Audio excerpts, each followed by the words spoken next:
Well, hello, my beautiful Aries. How are you, my ride or dies? So, welcome, all you new ones. It looks like we're going to have an interesting month. I know you guys have been scattered and trying to get through some stuff, and some stuff's not coming through, even though you started it and you're working on it and you're working hard on it. But it looks like the pressure is going to be relieved. Yeah, we got an interesting month. So, welcome, everyone. For those of you that don't know me, my name is Cindy. I am the modern day spiritual advisor. I use multiple modalities, including tarot, astrology, all kinds of stuff to help you on your path. So, my gorgeous ones, the big thing is that we have Uranus changing signs, and we've had Chiron change into your sign. So, if you look here, Aries, and this is what I'm going to do.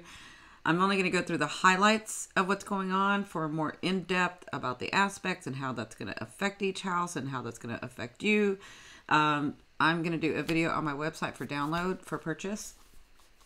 So you can go to yourindigopath2.com. They should be done by Sunday at least. That's when I'll have time to do all of them. So this is you, Aries. The big thing is that we had Chiron move into your sign. So if you don't know anything about Chiron, I do have a video. Everything I talk about, I'll either have as a link down in the description box, or I'll have it on the side at the end of this video.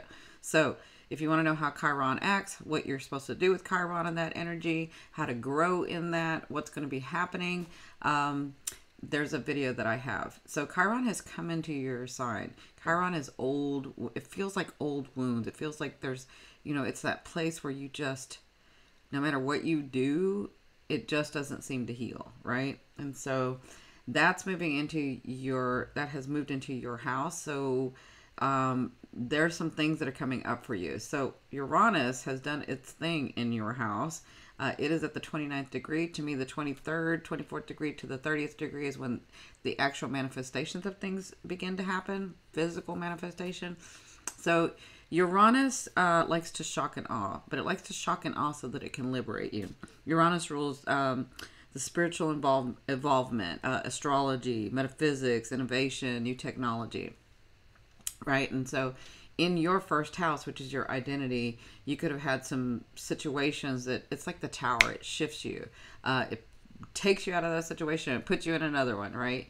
And so that could be happening with you right now. Right now, today, we have Mars square Saturn and also,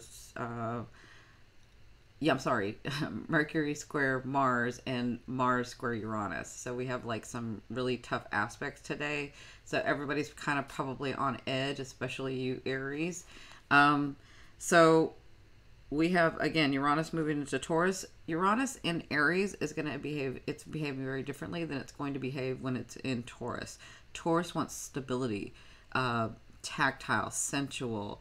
Taurus wants financial stability, comforts, that type of thing, right? And so in the next 8 years, because it's going to be there till 2026, it's going to be working on your second house, which is your finance, your self-worth. And so in November 26th of 2018 through March 26th, it's going to retrograde back into Aries. And we all know what retrogrades are. Retrogrades are about amending, reorganizing, editing, and completing something. So those things that have been prominent probably will come back so that you can either complete them, understand them, let them go, really focus on them, right? To figure out what you want to do with those things.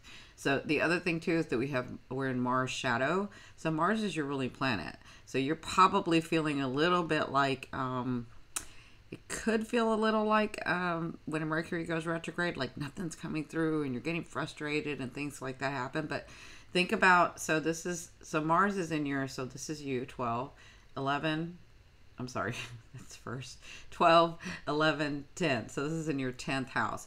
So just be aware today, especially with it squaring, whatever's prominent right now until the end of June is going to be really focused on in June till the end of August, right? To the end, from the end of June to the end of August is when it retrogrades. So whatever's going on in your career, in your life purpose, you've been really, really working hard. You have Capricorn in there. You have Saturn in there, making delays, making things harder, making you work. You have Pluto in there trying to transform you, maybe making you a bigger position, maybe giving you a better job, maybe finally dealing with that coworker or that boss, or maybe starting that new project because you had all these planets here where you were starting things. So just be aware of that. By the end of June is when you'll really be focused on that stuff. So the other thing too is that we have the new moon in Taurus. So again, your second house is going to be lit up. So your finances, you're going to come to the, we all are, but especially you because it's your second house. You're going to come into this time where it's more stable. Things are working like they used to maybe a long time ago. You're able to manifest a little easier. You're having a lot of support from the universe instead of thinking you're working against the universe, right? And so you're having a lot more physical things. You're being more engaged. You have opulence, beautiful things around you. This is the second house, and this is Taurus, right? So the new moon in Taurus, new moons are about new beginnings.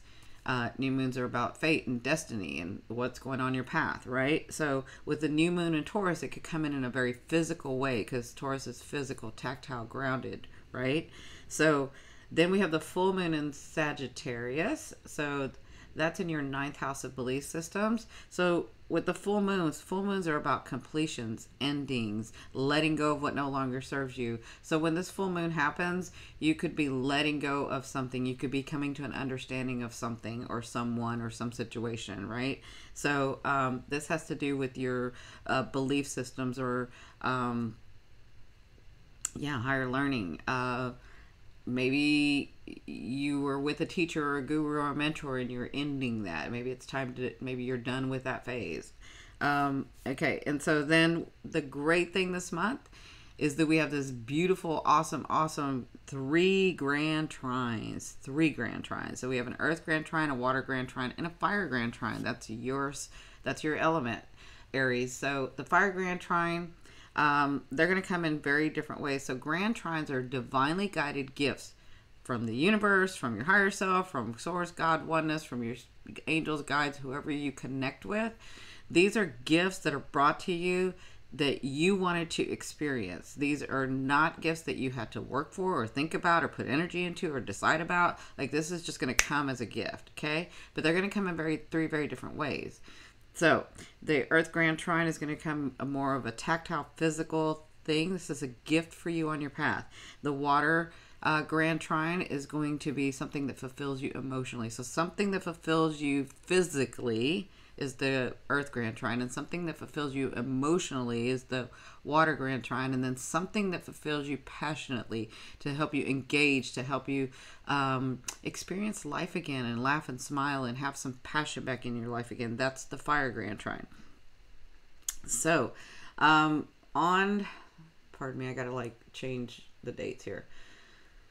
So on the 15th is when we have that new moon in Taurus, and then your first grand trine. So because it's Pluto and Mars and the new moon, this has to do with something that's going on with either a raise, either a new project. It's to get you to a bigger stage, to a bigger place, to a bigger reputation, to a bigger financial place, right? So this grand trine, this first grand trine, could be coming in that way for you.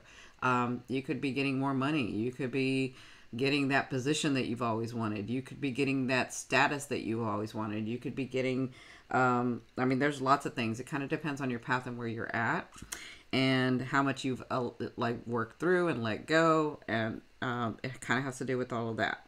So on the 16th, again, I'm not going to go into too much detail. On the 16th, we have Mars square Uranus. So Mars is going to square Uranus here. It's already kind of squaring Uranus. So this is just sort of it's already doing it. But this is the 16th. So Mars square Uranus again with your second house and because this is when Uranus moves into your second house. And it's going to square Mars, and Mars is in shadow. So just be careful at work. Be careful when you're speaking with your bosses or an authority figure or anything like that, because with this energy, it can be very tense. And I know you, Aries, you're going to say what you want to say. So just be very careful, because, you know, maybe you're not really meaning to say what you're going to say. But also, if you haven't said what you needed to say, like maybe you need to say that. Maybe you need to focus that Mars energy and that Uranus energy and put your boundaries down and say what you need to say, right? So on the 19th,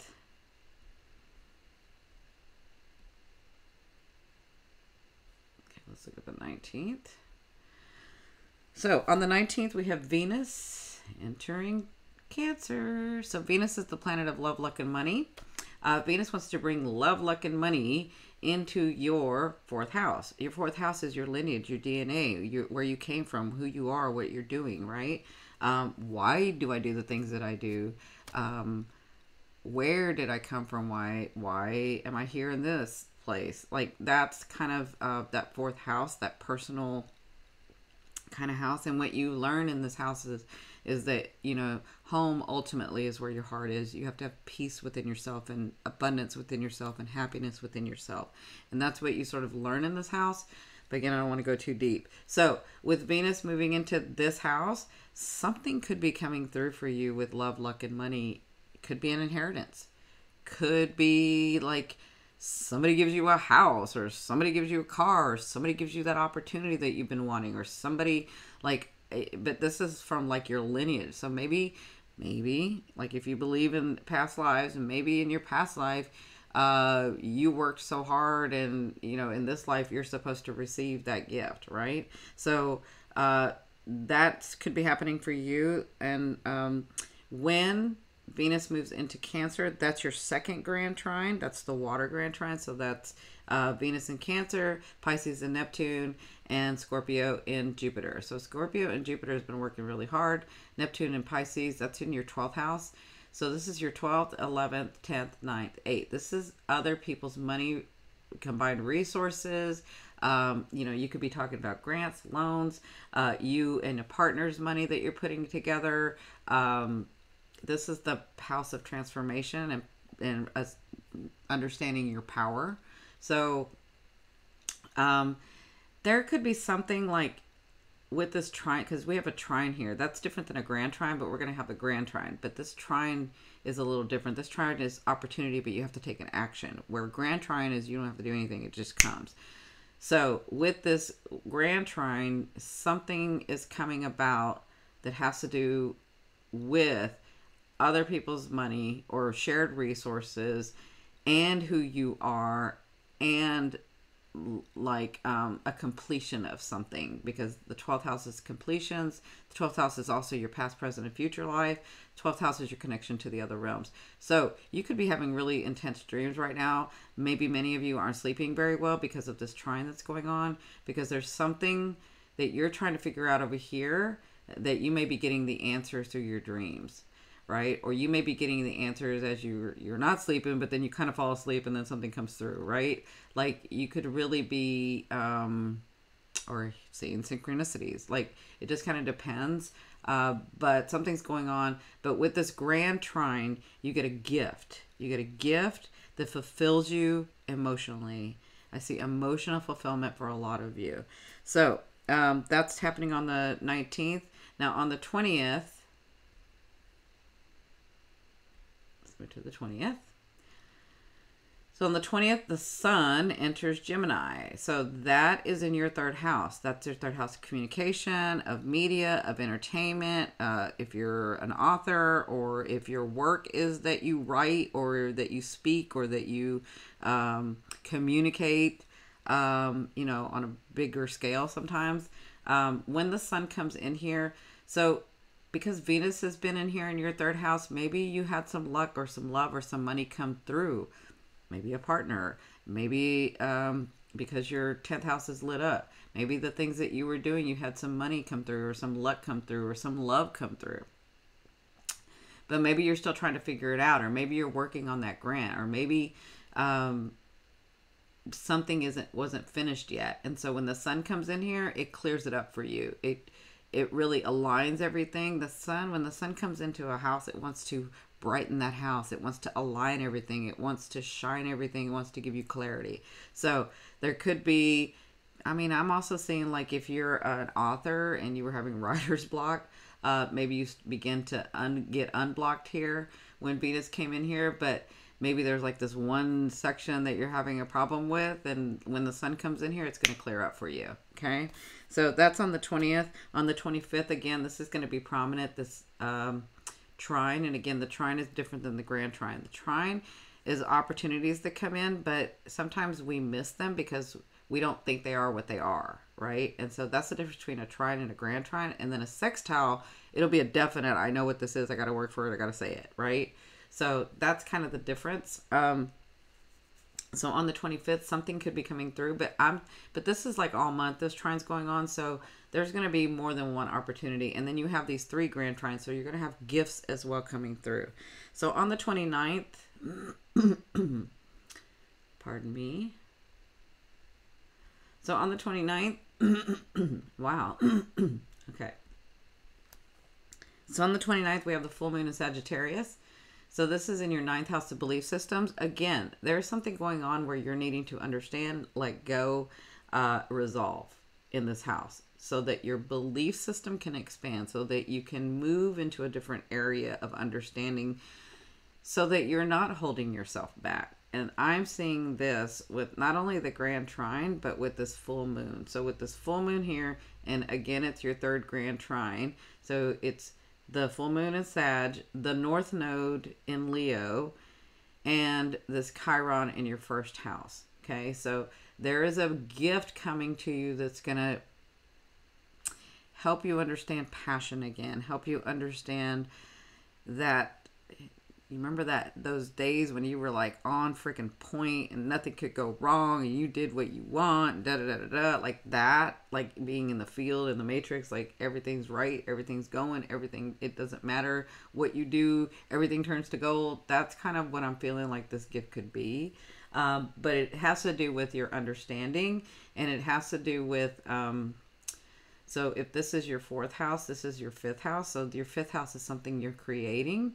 Your 5th house is about love affairs, creation, beauty, anything like that. So it could be a project that comes from your heart. Could be, you know, because your 10th house is lit up. Maybe you were trying to figure out how to do what you wanted from your heart into your life purpose and your career. And so you've been working really hard in this because North Node is retrograde. And you've been working really hard, and maybe a gift comes through that just sort of, you're like, yes, that's it. Right? So, that's what's going to be going on this month for the astrological chart. Let's look at your tarot reading. Okay. All right, Aries. So, I'm seeing, so this is your 1st position. You have the Hanging Man. So the Hanging Man, this is you in May. You see the Hanging Man? He can get out of that hanging position at any time. He is choosing to stay in that position because of self-sacrifice. For some reason, and everybody's reason is different. Maybe it's because you don't want to hurt that person. Maybe it's because you don't really want to be mean. Maybe it's because you don't see another way. Maybe it's because, I mean, there's lots of different reasons for whatever you've been focused on, that you have decided to hang yourself. You have decided to do some self-sacrificing and not make a choice or let somebody do something, right? So this is you in May. So your challenge, and this could be in romantic involvement, this could be in your relationship, love life, this could be in your business. A lot of it may be your business. This could be in your life purpose. It could be with your family members. It kind of depends, wherever you've been focused on. So this is your challenge. Your challenge is the 7 of coins. So the 7 of coins, if you see, she is at a really, really good place. You see, she's got coins. She's got the tree that she's nourished. she's got, now that it's bearing fruit or bearing her coins or bearing her stability or bearing her money, whatever this is for you, she's got all that like in her hand. But if you see, she's looking away. She's not looking at them. She's like looking away. And she's content and she's happy, but she's off to the next thing.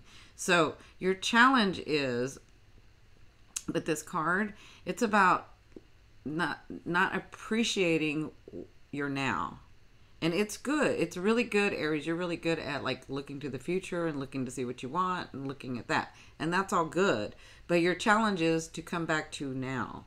To come back to now and finish what you've started and see those things through, or let those things go and then move on to the next thing, right? So that's your challenge. Your challenge is to stay focused. Your challenge, I mean, I know you've been scattered because you've had a lot of starts. You had a lot of planets in your first house. So you were starting. You had a lot of this energy, right? And you were doing it in your work, in your life purpose, with your family, with your friends, with your life, like all of it. So your challenge is to come back to your now. Your challenge is to, at each point when something comes through or comes to your attention, focus on that and be in that moment with that person or with that situation and finish that out and then move to the next thing, right? Because what can happen here is that we're looking ahead all the time, that we forget how much we really have right now. And we forget that once we get to our goals, you're going to look back and say, it wasn't even about the goal, it was about the journey. And so that's what this card is telling you. So this month, just stay focused in your now, be more in your present, be more attuned to who's in front of you and what's going on with you. This is going to help you in the situation because you're really intuitive. And for some of you, I feel like if this has to do with a relationship, well, they're all relationships, but if this has to do with like a love relationship, you may be thinking he's thinking or she's thinking one thing when they're really not, but you're not paying attention. And so just pay attention. Or if it's your boss, or if it's your, your position at work, like you may be thinking it's one thing, but it may be another. So they're just saying be in your present. So in your third position, this is your fated destiny, things that are coming to pass. You have the Two of Wands. So the Two of Wands is often you standing in the middle and not making a choice. Again, with the Hanging Man. Okay. So standing in the middle and not making a choice for fear of, I'm going to miss out, or maybe I make the wrong decision, or I don't know if I have enough information, or what if I take the wrong one? Like it's for all different reasons. But when we have the Two of Wands and it feels like, well, I really like both ways, they want to tell us that just because you go left doesn't mean the right won't intersect at some point, and you won't have that too. The issue with living here on this earth and in time, space-time, is that you have to, do one thing at a time. So make a decision, make a choice, take some action. So there's some action that you're needing to take. And this thing is not going to go away until you do that. That's the destiny that's coming to you. That's the fated stuff that's coming to you. So you can get out of this at any point. You just have to take an action. It's up to you. You're in charge of you. So in your fourth position, you do have some great things coming. So this is your overall theme. This is what you'll be working throughout the month of May and into June. So you have the 10 of Cups, and the 10 of Cups is about celebration with loved ones, with your family, with your friends, with the lover, with yourself, like really being in that soft, comfortable, stable state, right? And I know some of you are like, well, my family's not stable in state, right? But you know what I mean. So there are happier times, not just coming, but they're already here, and you'll be dealing with them throughout. It's up to you to take charge of what you want to do. You're at a place now where you understand who you are. You're understanding more of who you are and what you want. You just have to put those boundaries down, and there is some peace coming for you. I know a lot of you have worked very, very, very hard to get to this point, and there is some peace, and there's some happiness, and there's some celebration coming for you. Actually, it's already here. So really relish, has to do with the 7 of Coins. Really relish in the moments that you have and appreciate those moments, because they're the ones that you're working so hard to achieve. And sometimes you think they're far away, and they're right here with you. They always have been. All right, my gorgeous ones. You have a wonderful, wonderful month. I love you, love you, love you. Please be sure to like, share, and subscribe. I'll talk to you soon. Bye.